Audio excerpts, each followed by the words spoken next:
In March 2017, Tina Satchwell was killed and buried beneath the stairs of her home in Youghal, County Cork, by her husband, Richard Satchwell. For more than 6 years, her disappearance was publicly investigated as a missing person case, while the house remained occupied and the grave undiscovered. The full truth of what happened was not established until years later, when the original account was finally dismantled by documented evidence. The case concerns a long-term domestic relationship, its progressive isolation, and the documented escalation that culminated in Tina Satchwell's death in March 2017. The focus is not on shock, but on stating how the sequence of events developed, how contradictions emerged, and how the evidence ultimately resolved what had first appeared to be a voluntary disappearance. Tina Satchwell, born Tina Dingaan on 30th November 1972 in Fermoy, County Cork, was 45 years old when she was last seen in public in March 2017. She was raised primarily by her grandmother, Florence Dingaan, believing her to be her mother until adolescence, when she discovered that her biological mother was Mary Collins. Family members later testified that this revelation caused lasting emotional pain, although Tina remained close to her grandmother throughout her life. Friends described Tina as warm, sociable, and meticulously presented. She was known for her interest in fashion, her regular attendance at car boot sales across County Cork, and her strong attachment to her pets, particularly her dogs Ruby and Heidi. Medical records and testimony from her long-term general practitioner established that Tina had no diagnosed mental health conditions and no physical illnesses that would have been expected to cause sudden death. Those records would later become significant, as claims made after her disappearance suggested instability that was not supported by documentation. Tina met Richard Satchwell on 3 March 1989 in Colville, near Leicester, England. She was 17 years old. Richard was 22. According to testimony later given by members of Richard's family, he stated shortly after meeting her that he intended to marry her. They began a relationship quickly, and Richard proposed in October 1989. They married on Tina's 20th birthday, 30th November 1991, in Oldham, England. The marriage resulted in an early and complete rupture between Richard and his own family. Evidence at trial showed that Richard's relatives were opposed to the relationship, described as anti-Irish, and presented him with an ultimatum. Richard chose Tina and ceased contact with his family. None attended the wedding. Investigators later identified this separation as the first significant narrowing of the couple's social environment. Witnesses described Richard as intensely focused on Tina from the outset of the marriage. He portrayed the relationship publicly as devoted and protective, often emphasizing his attentiveness to her routines, her appearance, and her daily life. However, family members of Tina later testified that this attention frequently manifested as control. Her half-sister, Lorraine Howard, told the court that Richard monitored Tina's friendships, criticized people she became close to, and discouraged independent social contact. Over time, Tina's social circle diminished. By the early 1990s, the couple relocated from England to Fermoy, County Cork. In May 2016, they moved again, purchasing a house at 3 Grattan Street in Youghal for $52,000. The move placed Tina at a distance from the community where she was well known. Neighbors in Youghal later told Garda E they rarely saw Tina alone. Financial records presented at trial showed that the couple lived on social welfare, with Richard listed as Tina's dependent. Their joint bank account was frequently overdrawn. Richard had 14 prior criminal convictions between 1999 and 2004, including theft and social welfare fraud, and had served a custodial sentence in Cork Prison in December 2002. None of these convictions involved Tina, but they formed part of the documented background considered during the investigation.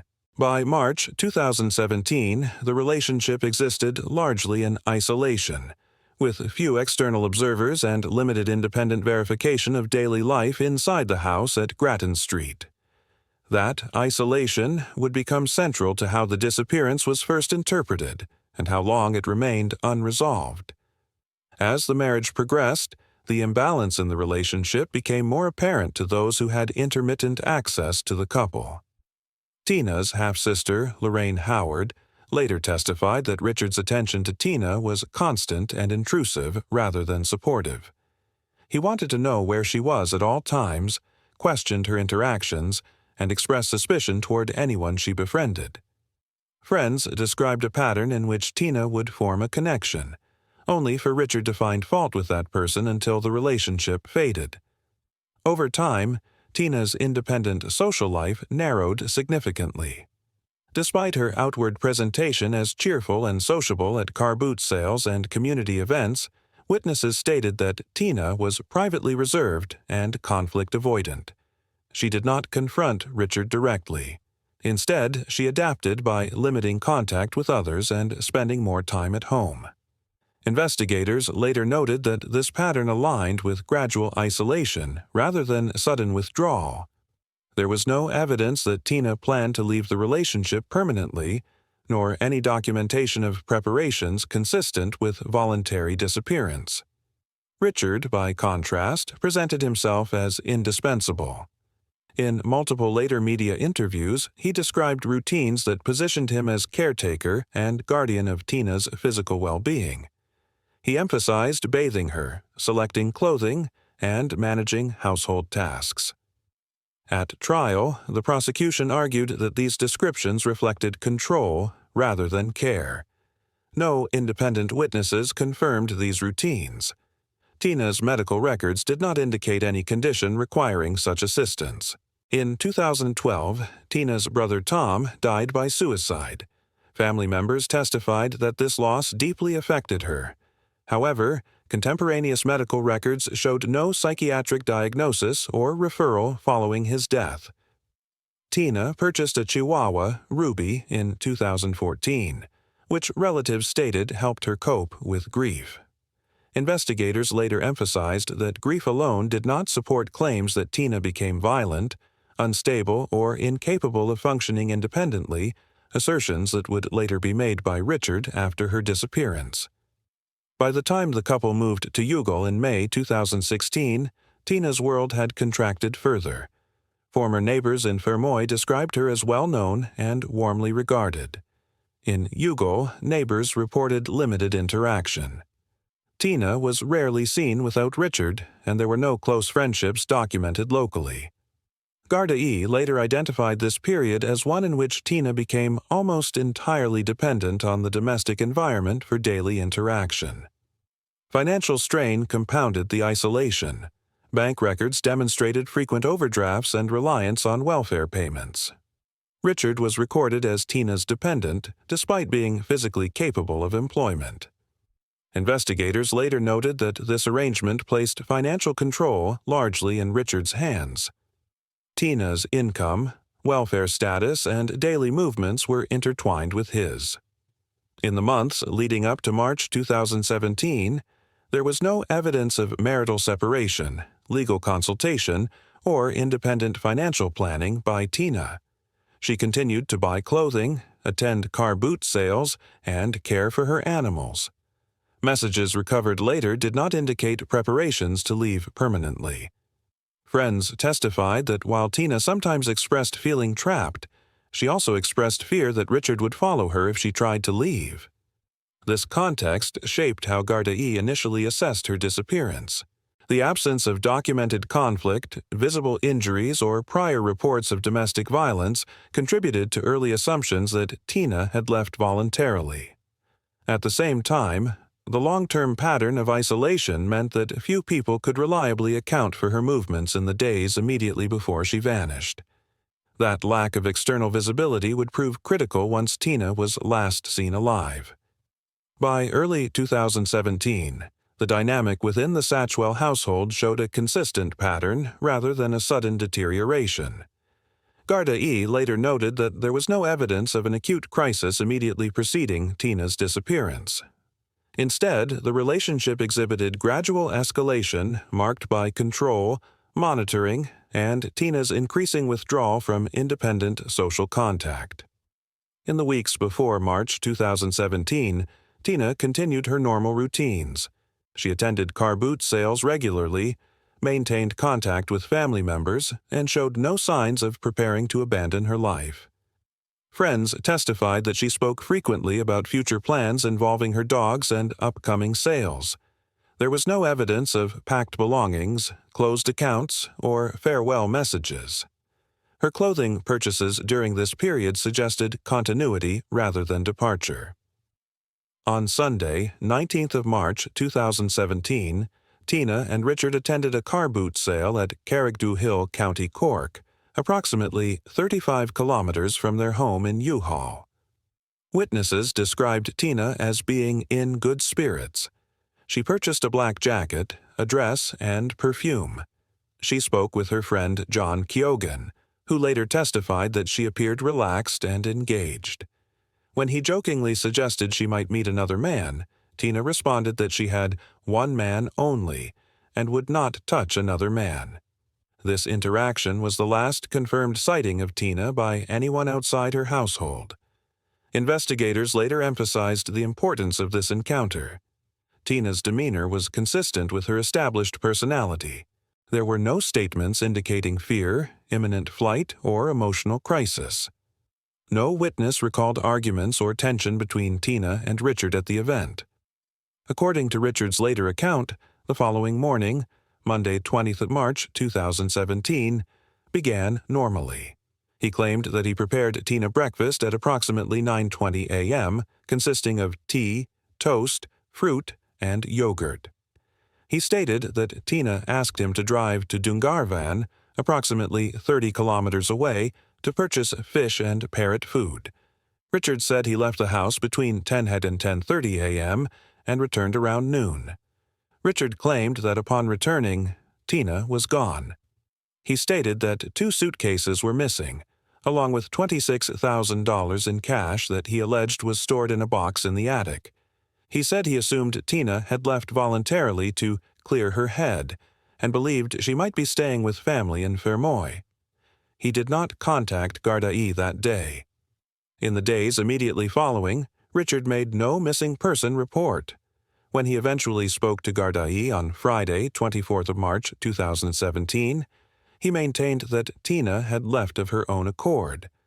Gardaí later testified that his presentation was calm and matter-of-fact.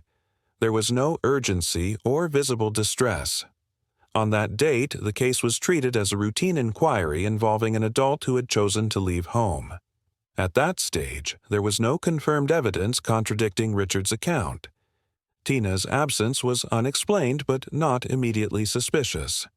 The absence of a body, witnesses, or forensic indicators meant that the investigation initially relied heavily on Richard's version of events. What was not known at the time was that the timeline Richard provided would later be directly contradicted by digital and location evidence.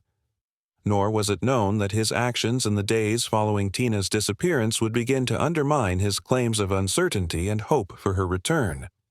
The escalation, when examined retrospectively, did not occur through overt conflict. It emerged through inconsistencies, concealment, and behavior that became increasingly difficult to reconcile with a genuine belief that Tina was alive and would return. The case would remain unresolved for years, largely because the early assumptions were never fully challenged. In the days following Tina Satchwell's disappearance, Richard's actions began to diverge from the narrative he presented to Gardaí. Although he claimed to believe Tina had left voluntarily and would return, his behavior did not align with someone preserving a household in anticipation of that return. On Friday, 24th of March 2017, 4 days after Tina was last seen, Richard traveled 43 kilometers to Fermoy Garda Station to make his initial report, bypassing the closer station in Youghal. Garda Connor Gately later testified that Richard appeared composed and procedural. He did not express alarm. He reiterated that Tina had likely gone to family and needed space. No immediate missing person alert was issued. Despite maintaining that Tina might return, Richard began disposing of her belongings almost immediately. On 23rd March 2017, 10 days after her disappearance, he contacted Tina's cousin, Sarah Howard, offering her a large chest freezer. When she declined, he advertised it the following day on the Done Deal website as free to take away. This action was later highlighted by investigators as inconsistent with the expectation that Tina would come back to the household. By late April and early May 2017, Richard was selling Tina's clothing and personal items at car boot sales across County Cork. Witnesses recognized the items as belonging to Tina, including her Dr. Martens boots, handbags, and distinctive clothing. When asked about her absence, Richard offered varying explanations. He told some that Tina had developed a serious infection due to dry rot in the house and had gone to England for treatment. To others, he claimed she was suffering from a severe respiratory illness and had lost a significant amount of weight. None of these claims were supported by medical records or family testimony. Items Tina had purchased on 19th March 2017, including the black jacket and dress, were later found hanging inside the house, unworn. Gardaí noted that this contradicted the claim that Tina had packed suitcases and left suddenly with substantial cash. It was not until 11th of May 2017, nearly 2 months after Tina disappeared, that Richard made a formal missing person report to Garda James Butler. He provided photographs for media distribution, prompting public appeals. From that point onward, Richard became highly visible in the media. Between June 2017 and March 2018, he participated in at least 14 recorded interviews across television, radio, and print outlets. He appeared on programs including RTE Crime Call, Primetime Investigates, TV3 Virgin Media News, Ireland AM, and The Ray Darcy Show. In these appearances, Richard consistently portrayed himself as a grieving husband searching for his missing wife.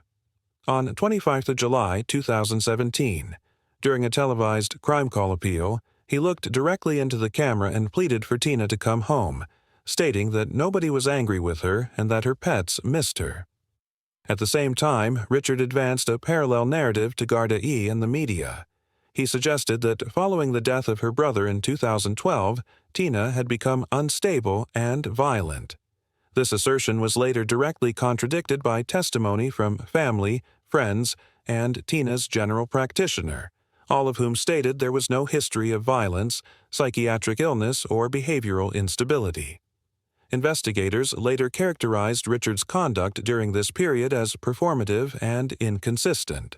While publicly insisting that Tina was alive and would make contact, he privately disposed of her possessions, altered the household, and gave conflicting explanations for her absence. These contradictions did not immediately lead to criminal charges, but they were recorded and preserved. At this stage, the investigation remained open but unfocused. Without physical evidence of violence or proof of death, Gardaí pursued hundreds of leads, including reported sightings in Ireland and abroad. Each was investigated and dismissed. The case appeared to stagnate, even as the inconsistencies surrounding Richard's behavior quietly accumulated. As the public campaign continued, the factual foundation of the case remained thin. No witness had seen Tina after the morning of 20th March 2017. No forensic evidence of violence had yet been identified. The investigation therefore turned on what was undisputed, what was claimed, and what could be tested against records. What remained undisputed was that Tina was last seen alive on Sunday, 19th of March 2017, at the car boot sale in Carrigtwohill. She did not attend any further sales. She did not contact family or friends after that date. No confirmed sightings occurred after she was reported missing. Her dogs and parrot remained in the house at Grattan Street. Richard's account of Monday morning, 20th March 2017, became the central factual claim. He stated consistently that he left the house mid-morning to travel to Dungarvan to purchase fish and parrot food, and that Tina was gone when he returned. He maintained that she had taken suitcases and cash, and that there had been no argument or incident. In the absence of contradictory evidence, this version stood unchallenged for years. Gardai later acknowledged that the early classification of the case as a voluntary departure limited the scope of initial investigative actions. No immediate forensic excavation of the house occurred. No cadaver dog was deployed. The focus remained on tracing Tina's movements beyond the home. On 7th June 2017, Gardai conducted a formal search of 3 Grattan Street under warrant, led by Sergeant John Sheehy. The search lasted approximately 12 hours. The house was documented photographically. Gardai noted that the property was in a state of severe neglect, with animal waste present and significant clutter throughout. Under the staircase, investigators observed new plasterboard, a recently constructed red brick wall, and unpainted surfaces. These features were photographed and recorded. Forensic scientist Dr. Edward Connolly conducted luminol testing throughout the house and in Richard's vehicle to detect traces of blood. No positive reactions were identified. Without blood evidence or other indicators of violence, the search concluded without excavation beneath the staircase. Devices including Richard's laptop and mobile phones were seized, but no immediate analysis followed. At the time, the absence of blood was treated as supporting the possibility that no violent incident had occurred in the home. Investigators later testified that this assumption would be reassessed once the full evidential picture was known. Over the following years, Gardai pursued extensive searches across County Cork. In August 2017, marine and land searches were conducted at Youghal Harbour and surrounding scrubland. In March 2018, a major operation involving more than 60 personnel searched Mitchell's Wood in Castlemartyr over a 2-week period. Cadaver dogs were deployed. No remains were located. By 2021, the investigation had generated more than 400 lines of inquiry, over 170 witness statements, and approximately 100 hours of CCTV footage. Dozens of reported sightings were assessed and discounted. Despite this activity, the core question remained unanswered: whether Tina Satchwell was alive or deceased. The turning point did not arise from a new witness or confession, but from a systematic re-examination of material that had been held for years without full analysis. What had once appeared neutral or insignificant would later be understood differently when placed against verified timelines and digital records. The incident itself remained unproven, but the narrative surrounding it was about to be tested against objective data. The investigation shifted decisively in August 2021, when Superintendent Anne-Marie Toomey was appointed Senior Investigating Officer. This marked the first comprehensive cold case review since Tina Satchwell's disappearance. A new incident room was established, with Detective Garda Dave Kelleher assigned as coordinator. Their mandate was to re-examine the case from first principles without reliance on earlier assumptions. The review involved a full reassessment of all prior material. More than 400 lines of inquiry were reopened. Witness statements were reread in sequence rather than in isolation. CCTV footage was reviewed again, with timelines reconstructed minute by minute. Most critically, digital devices seized during the June 2017 search were finally subjected to detailed forensic analysis.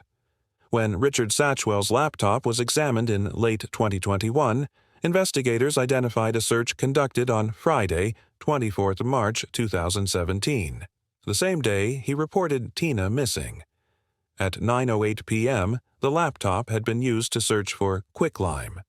Investigators also found that a YouTube video titled "Quicklime and Water Reaction" had been viewed twice that evening. At trial, expert witnesses testified that while quicklime has legitimate construction uses, it is also commonly associated with attempts to accelerate decomposition and suppress odor in clandestine burials. The timing of the search, 4 days after Tina was last seen, was presented as evidence of consciousness of guilt. Further analysis of mobile phone data in February 2022 produced a second, more direct contradiction of Richard's account.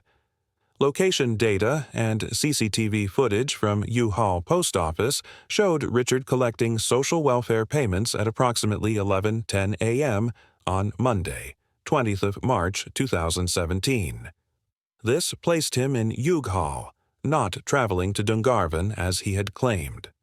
Phone location records established that he returned home shortly thereafter and remained at 3 Grattan Street until approximately 12:50 p.m. This created a documented window of approximately 100 minutes during which Richard was at home, directly contradicting his statement that he was away shopping when Tina disappeared. Garda E. testified that this discrepancy undermined the core premise of his account and reopened the possibility that Tina had died in the house during that period. Investigators also recovered the text message sent to Sarah Howard offering the chest freezer, as well as email records and call logs that further contradicted Richard's narrative of uncertainty and hope. Collectively, the digital evidence demonstrated a pattern of misleading statements rather than isolated inaccuracies. By February 2022, Superintendent Toomey concluded that Tina Satchwell was deceased and had met her death through unlawful means, despite the absence of a body. This conclusion was documented internally and guided the next phase of the investigation. In September 2022, forensic archaeologist Dr. Neve McCullough was commissioned to review the case. Her report, delivered in September 2023, noted established research indicating that victims of domestic homicide are most often concealed close to the home and that perpetrators frequently create false missing person narratives. She identified the structural alterations under the staircase at Grattan Street, visible in the 2017 photographs, as significant indicators. She recommended an invasive forensic search using ground-penetrating radar and cadaver dogs.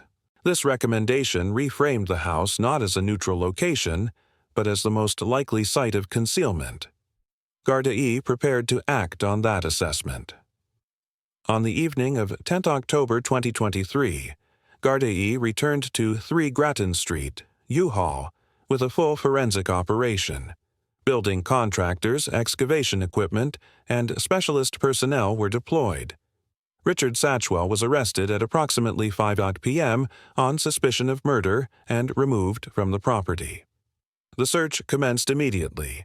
A cadaver dog named Fern, handled by trained Garda personnel, was brought into the house. Fern showed focused and repeated interest in the area beneath the staircase in the sitting room. This response was consistent and persistent. Detective Garda Brian Barry, a forensic and ballistic specialist, examined the Understairs structure and noted irregularities in the construction of the red brick wall. He later testified that the workmanship appeared inconsistent with professional building standards. Investigators removed sections of flooring and exposed a rectangular area of concrete that differed in color and texture from the surrounding floor. The concrete appeared newer. At approximately 9 p.m. on 11 October 2023, Garda E. began breaking through the concrete using jackhammers. At a depth of approximately 64 centimeters, black plastic sheeting was encountered. The excavation stopped immediately, and the forensic archaeologist was called to the scene. On the morning of 12 October 2023, controlled excavation resumed. A human hand was uncovered, followed by the gradual exposure of skeletal remains. Assistant State Pathologist Dr. Margaret Bolster arrived at the scene at approximately 11:30 a.m. The remains were documented in situ before removal. Richard Satchwell was rearrested later that day at a bus stop in U-Haul. He was charged with murder that evening. When informed of the charge, he responded with the words, "guilty or not guilty." The remains were transported to Cork University Hospital for post-mortem examination. On 13 October 2023, dental records obtained from Tina Satchwell's dentist in Fermoy confirmed the identity of the remains. The body had been buried beneath the staircase for 2,396 days. The Tweety bird tattoo on Tina's chest was still visible. In the pocket of her dressing gown, Garda E. found her wallet containing her public services card and store loyalty cards. No wedding ring was recovered. Following the discovery, Richard provided a new account to Gardaí. He claimed that on 20th of March 2017 he returned from a shed to find Tina at the bottom of the stairs scraping plasterboard with a chisel. He alleged that she lunged at him, attempting to stab him, and that during a struggle he placed the belt of her dressing gown around her neck to restrain her. He stated that she lost consciousness and died within seconds. Richard claimed he held Tina's body for up to 30 minutes and later placed her body on a couch for 1 to 2 days before moving it to a chest freezer in a garden shed. He said the freezer was unplugged and used only for storage. He further claimed that on Sunday, 26th of March 2017, he retrieved the body, wrapped it in black plastic sheeting used for car boot sales, and buried it beneath the stairs. He described digging from morning until night and pouring approximately 1 meter of concrete over the grave. At trial, forensic evidence contradicted key elements of this account. Dr. Bolster testified that there were no fractures on Tina's skeleton. The positioning of the dressing gown belt was described as unusual and inconsistent with accidental entanglement. No evidence supported the claim of a prolonged struggle with a chisel. The discovery of Tina's remains transformed the case from circumstantial suspicion into a forensic homicide investigation. Richard Satchwell's trial commenced in late April 2025 at the Central Criminal Court in Dublin. He was charged with the murder of his wife, Tina Satchwell. He entered a plea of not guilty.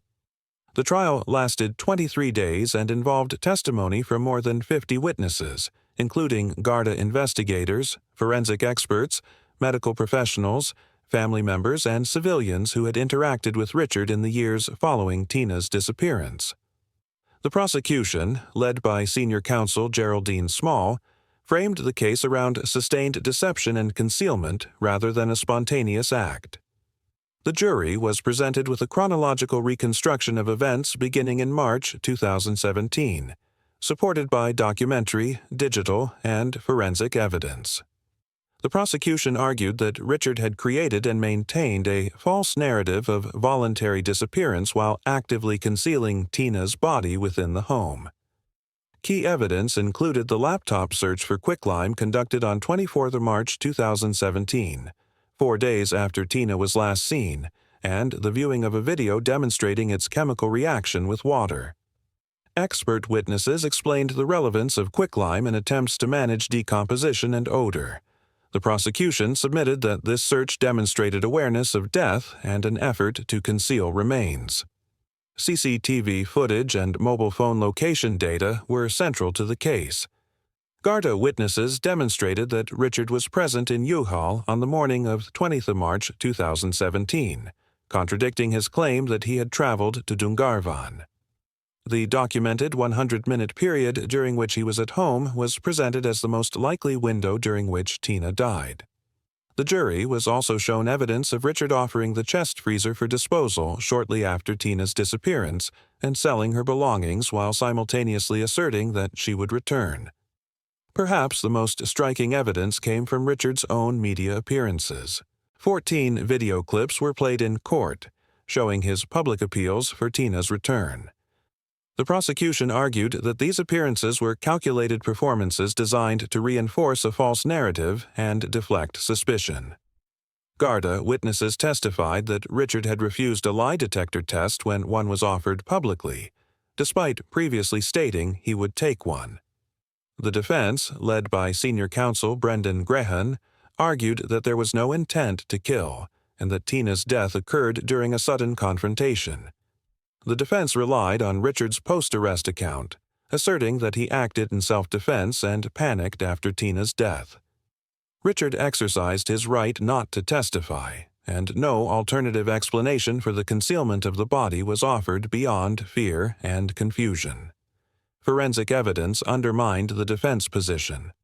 Dr. Margaret Bolster testified that there were no skeletal injuries consistent with a violent struggle. The unusual placement of the dressing gown belt and the depth and construction of the grave were described as deliberate rather than impulsive. The prosecution argued that the extended concealment and concrete burial could not be reconciled with an accidental death. The jury began deliberations on the afternoon of Tuesday, 27th May 2025. After a total of 9 hours and 28 minutes over 3 days, they returned a unanimous verdict. At approximately 12:25 p.m. on Friday, 30th May 2025, Richard Satchwell was found guilty of murder. He displayed no visible emotion as the verdict was delivered. Members of Tina's family wept in court. Following the verdict, Mr. Justice Paul McDermott addressed the court. He imposed the mandatory sentence for murder under Irish law, life imprisonment. In doing so, he outlined that the sentence reflected not only the unlawful killing of Tina Satchwell, but the prolonged concealment of her remains and the sustained deception that followed. Richard Satchwell was taken into custody to begin serving his sentence. Outside the Central Criminal Court, members of Tina's family made a brief public statement. Speaking on their behalf, her cousin Sarah Howard described Tina as kind, gentle, and devoted to her animals. She stated that the family had waited years for clarity, and that the verdict represented accountability rather than closure. Evidence presented at trial demonstrated that Tina's remains had been concealed beneath the staircase of her own home for over 6.5 years. During that time, Richard continued to live in the house, walking daily over the concealed grave. Investigators later noted that the concealment relied not on technical sophistication, but on the assumption that the domestic space itself would not be treated as a primary crime scene. That assumption delayed discovery. In October 2023, following the recovery of Tina's remains, more than 200 people attended a vigil in U-Haul. Many brought dogs in recognition of Tina's attachment to animals.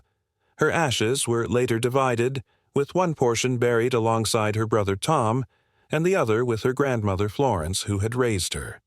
From an investigative perspective, the case demonstrated the cumulative weight of contradiction rather than a single decisive error. No witness observed the killing.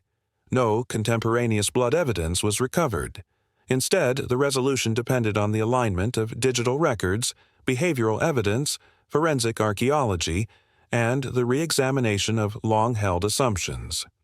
Investigators later stated that the early classification of Tina's disappearance as voluntary shaped the trajectory of the case for years. Only when that premise was discarded did the evidence form a coherent sequence. The location data, the freezer disposal attempt, the sale of possessions, the structural alterations within the home, and the search for quicklime were each explainable in isolation. Taken together, they were not. Psychologically, the case illustrated how control within a relationship can persist without overt violence, and how isolation can function as both a precursor to harm and a barrier to detection. The evidence did not establish a sudden break, but a long pattern in which Tina's autonomy diminished while Richard's narrative authority expanded. When that narrative collapsed, it did so under documentary scrutiny rather than emotional revelation. The case concluded with a conviction, but the sequence it revealed offered no simple resolution. Tina Satchwell did not vanish. She was not lost. She was concealed within the most familiar space of her life. For years, the public searched outward, while the answer remained fixed beneath a staircase. That remains the enduring tension of the case.